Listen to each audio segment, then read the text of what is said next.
A very good afternoon, Team Zimbabwe. Maswera say. So, according to ZimLive, President Emerson Mnangagwa is lining up US meetings with SADC leaders amid storm over shampoo. And this is the headline here. Let us get into this story so that we understand what is really happening. So, President Emerson Mnangagwa is in the United States of America, particularly in New York, and he's there to attend the 78th UNGA summit, and he's meeting several SADC delegations there, according to this report.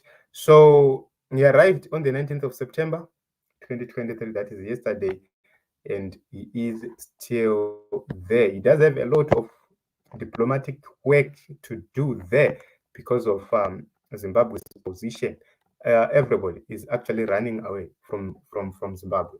So the report says President Emerson Mnangagwa is lined up private meetings with SADC leaders during his US excursion amid signs of an attempt to hush wide condemnation over the manner with which he was re-elected last month. The Zimbabwean leader flew a private jet hired from Swiss company Comlax with a bloated delegation of over 75 people for the United Nations General Assembly in New York.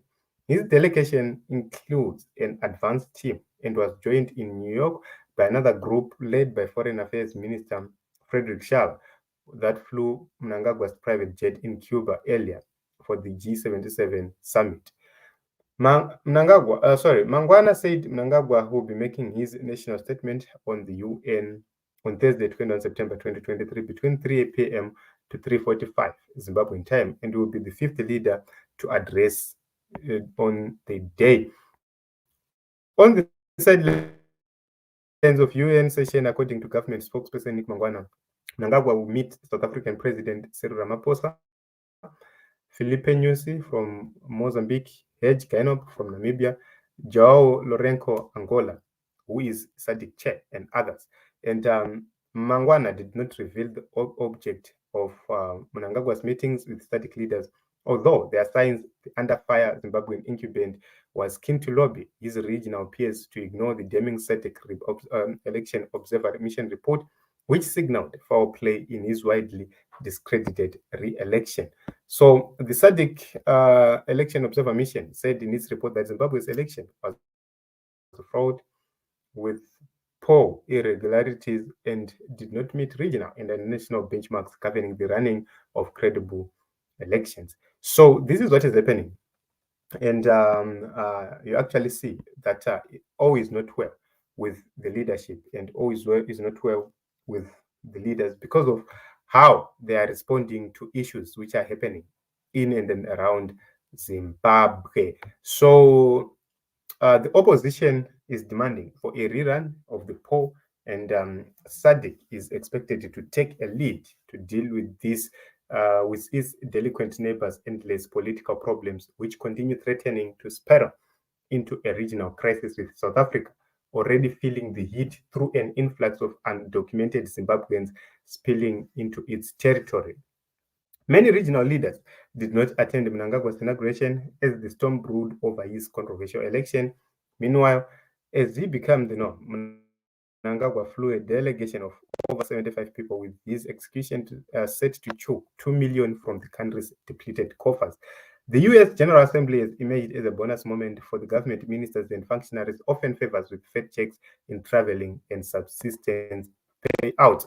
So this is what is happening in Team Zimbabwe. Team Mnangagwa is already in New York, and they're expecting to have the address of President Mnangagwa tomorrow around 3 p.m. to 3:45 p.m. Zimbabwean time, and it is going to be a moment of reflection. What is President Mnangagwa going to touch during that address remains key. Cyril Ramaphosa talked about Zimbabwe and actually called for the sanctions on Zimbabwe to be removed, and he has received a backlash from Zimbabweans who are actually condemning his support for ZANU-PF, and they are calling him to order.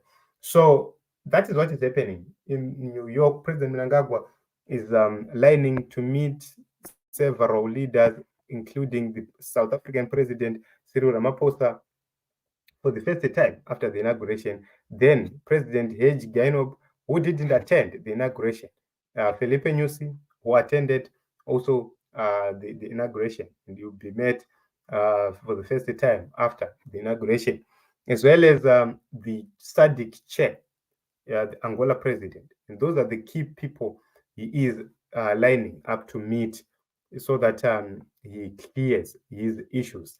So without SADC, it's difficult for you to govern because you can have sanctions being slapped on you, and that will be a problem. So, and in a bid to reverse what, God forbid, thank you very much, Stakazle, for this contribution.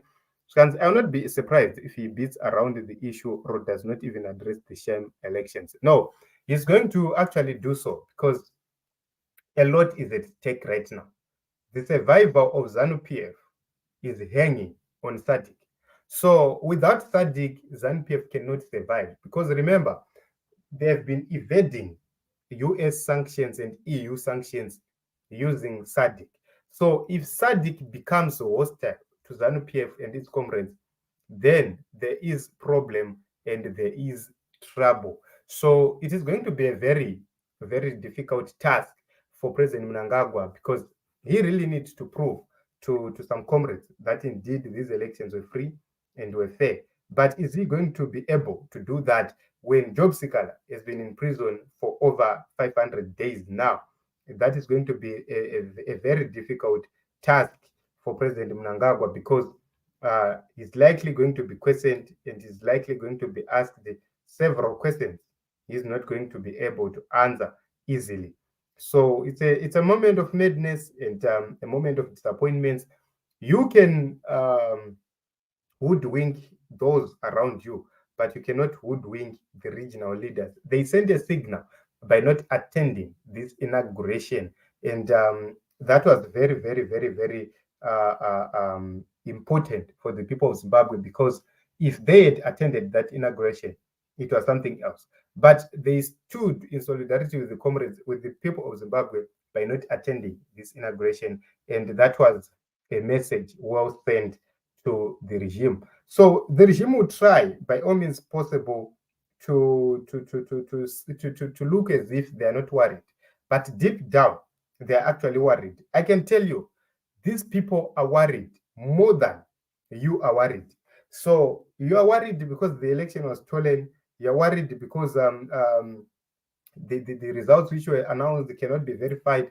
But these people have a lot to worry about because remember, if they finally goes out of power, where are they going to hide? Where are they going to run to? Where are they going to find refuge? All those issues are very important when you are taking a look onto this issue. So the worries of these people are too many to an extent where they know for sure that it is not certain that South Africa, the ANC in South Africa, will retain the presidency in 2024, which means it will be difficult for them to stay in South Africa. What about Mozambique? Mozambique is not a country to hide for political leaders. They just use it and pass to other countries. What about Botswana? Botswana is not going to accept them to be there. Zambia, already things are bad. So where are they going to hide? In Russia. It is going to be very difficult for Russia to host them, given that Russia does have its own problems. It's facing its own challenges at this moment in time. So who is going to actually accommodate them when they run away from Zimbabwe? That is worrying them a lot. So they know for sure that nobody trusts them within Zimbabwe. Nobody trusts them in and around the world. And no one wants them close.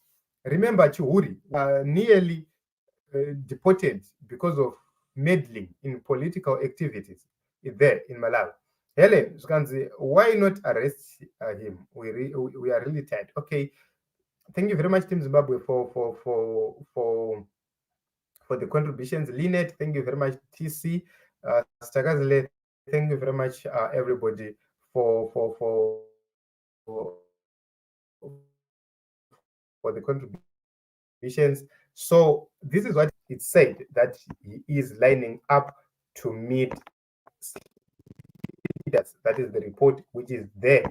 And he is set to meet the president of South Africa, Cyril Ramaphosa, meet of Namibia, Hedge Genop, meet the Angolan president, Lourenço, as well as the Mozambican president. Those are the key presidents he is set to meet, and or is lined up to meet there in New York.